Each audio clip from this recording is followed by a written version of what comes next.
Pemirsa ADJ dimanapun berada, kalau melihat Habib-Habib di Indonesia ini, baik yang sepuh atau lebih-lebih yang muda, sungguh sangat membagongkan. Mereka terbukti hanya pandai berdandan ala ulama besar, mufti besar, tapi ternyata kebanyakan dari mereka yang seperti itu minul ilmu, sehingga wajar saja banyak ceramah-ceramah mereka hanyalah doktrin yang menyesatkan bagi umat Islam. Sangat jauh sekali jika dibanding dengan kiai-kiai Nusantara yang hanya tokoh kelas kampung saja. Kita saksikan kebodohan mereka.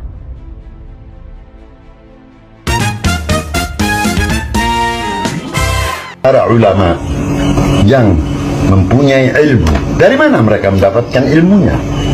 Mereka semua mengambil ilmu daripada ahli bait Rasulullah Sallallahu Alaihi Wasallam. Jika mereka mengambil ilmu selain daripada ahli bait Rasul, maka mereka adalah ulama su, ulama yang sesat dan menyesatkan kepada orang-orang yang lainnya. Izin menanggapi, Beb. Semua pendiri mazhab yang empat itu, yaitu Imam Hanafi, Imam Maliki, Imam Syafi'i, dan Ahmad bin Hanbal, tidak ada satupun dari mereka yang belajar langsung kepada Ahlul Bait. Imam Syafi'i sendiri contohnya, beliau belajar ilmu kepada Imam Malik bin Anas. Imam Malik bin Anas belajar kepada Imam Nafi. Imam Nafi belajar kepada sahabat Abdullah bin Umar, barulah sahabat Abdullah bin Umar belajarnya dari langsung praktiknya Rasulullah Sallallahu Alaihi Wasallam. Padahal kita tahu Abdullah bin Umar bukanlah termasuk Ahlul Bait. Jika didasarkan kepada asumsi sampean itu, maka tentu Imam Syafi'i termasuk orang yang sesat dan menyesatkan, termasuk orang-orang yang bermadhab Syafi'i, seluruh kiai yang ada di Nusantara, dan bahkan mungkin antum juga termasuk orang yang sesat karena telah mengikuti Imam Syafi'i yang sesat. Di mana Imam Syafi'i sesat? Karena tidak berguru dan mengambil ilmu kepada Ahlul Bait. Itu yang pertama. Yang kedua, tidak ada perintah dari Rasulullah SAW untuk hanya mengambil ilmu dari Ahlul Bait, tidak ada. Malah yang ada itu adalah pesan Nabi, fa'alaikum bisunnati wa sunnatil khulafa'ir rasyidin al-mahdiyyin min ba'di. Maka pegang teguhlah sunnahku, ikutilah sunnahku, dan tidak hanya cukup sunnahku, tetapi sunnah khulafa'ur rasyidin, orang-orang yang datang, sahabat-sahabat yang datang sesudah aku, yaitu siapa? Abu Bakar, Umar, Utsman, dan Ali. Padahal sahabat Abu Bakar, Umar, dan Utsman ini tidaklah termasuk Ahlul Bait, tapi Rasulullah perintahkan kita untuk mengikuti beliau-beliau itu. Hadirin rahimakumullah, ini adalah ancaman, dan kita janganlah sesuka hati kita mengikutkan atau mendengar pengajaran daripada guru-guru yang tidak bersanad langsung kepada Ahlul Bait Rasulullah sampai kepada Rasulullah SAW, maka mereka tidak dapat diterima amal ibadah mereka, ucapan-ucapan mereka, semuanya tidak berguna bagi kita yang mendengarnya. Hati-hati. Beb, Islam di Indonesia ini menjadi besar, menjadi mayoritas adalah karena jasa para kiai kampung. Mereka adalah orang-orang biasa. Mereka terdiri dari petani, pedagang, peternak, buruh, dan mereka tidak pernah mendapatkan apa-apa. Bahkan mereka jarang dihargai.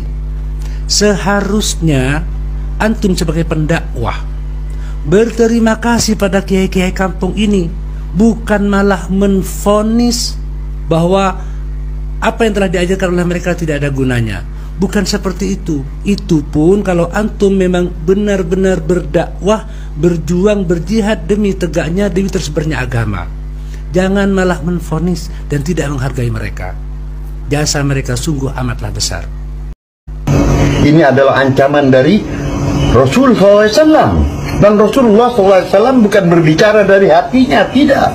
Al-Quran sendiri telah mengatakan, wa ma yantiqu 'anil hawa in huwa illa wahyun yuha.